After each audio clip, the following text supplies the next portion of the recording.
Anyari? Gusto mo ano? Help na kita muna. Hindi na, nakakaya naman. Hindi ko naman i-offer sa'yo yun kung ano. Sandali lang, baka Shopee. Lagi na lang bukas. Nagbigyan ko na kayo sa linggo Ayun na ulam. Ate, next time ha, maglaan ka ng budget for the food. Nagkaka-allergy na sikil kakatayo eh. What in the freaking word is that smell? Ang baho. Ginagawa ko naman yung best ko eh. Sana itindi mo rin na minsan. Kapos kami, gano'n. Panay kati-kati na yung anak ko eh, dahil dyan sa tuyo na yan eh. Sana sinabi niya na magluto ako, parang pinagdadamot niya naman dyan yung itlog niya eh. Sorry, kasi nataasan ko ngayon ng Moses eh, lalawan. Pagbigat na nga kami, ganun pa yung asta ko sa'yo. Nice one! Dito na ang babaeng Eyabab. Napakaganda naman na ito. Namiss ka na namin. Ang tagal mo naman bumalik. Nagpalupay-pay ka na naman. Baka naman. Due na rin naman. Uy, anyari? Magkano ba? Ano?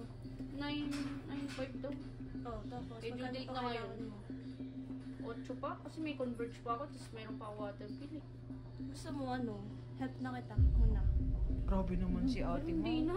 Hindi na, nakakaya naman. Hindi ko naman i-offer sa'yo yun kung ano. Sandali lang, baka Shopee ni SJ. Ano po yun? Ay, hindi. Ano, ngayon pa kayo maniningil, te?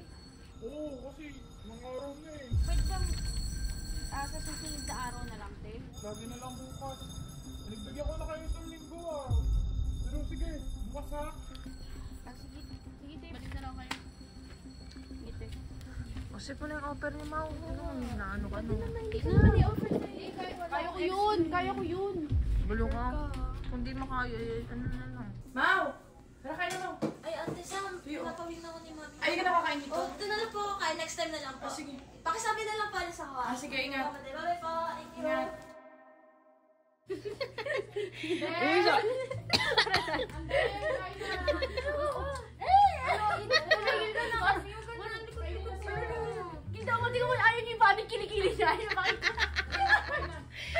Nakasando kaya pakita kiligili.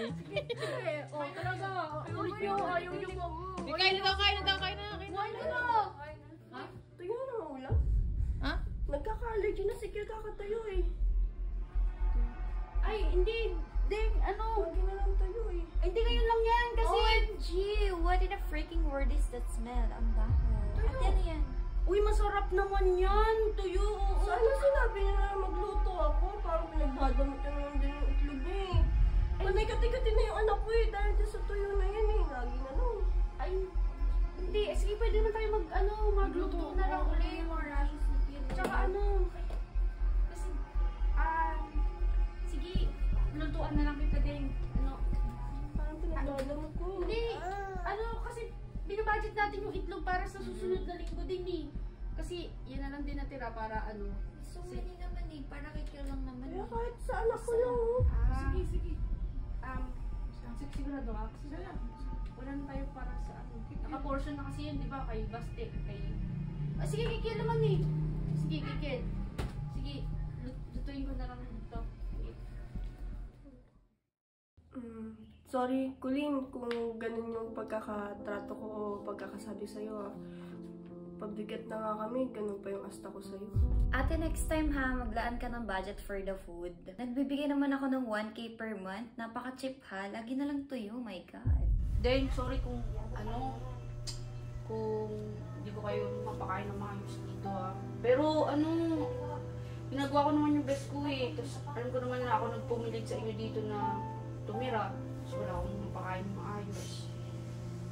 Ako din, sorry. Kasi nataasan ko ngayon ng Moses eh, lalawan na. Hindi naman namin yung kasi para sa anak mo yun eh. Pero ako bahala, kaya ako. Pag nakabenta ako doon sa paninda. Hindi na! Huwag mo Hindi, isipin babawi yun. ako sa inyo. Hindi, huwag mo isipin yun. Babawi ako pag Hindi mo naman, nakabenta. hindi mo naman kailangan bumawi, Andeng. Pasensya ka na rin kung napaparamdam namin sa'yo pabigat ka.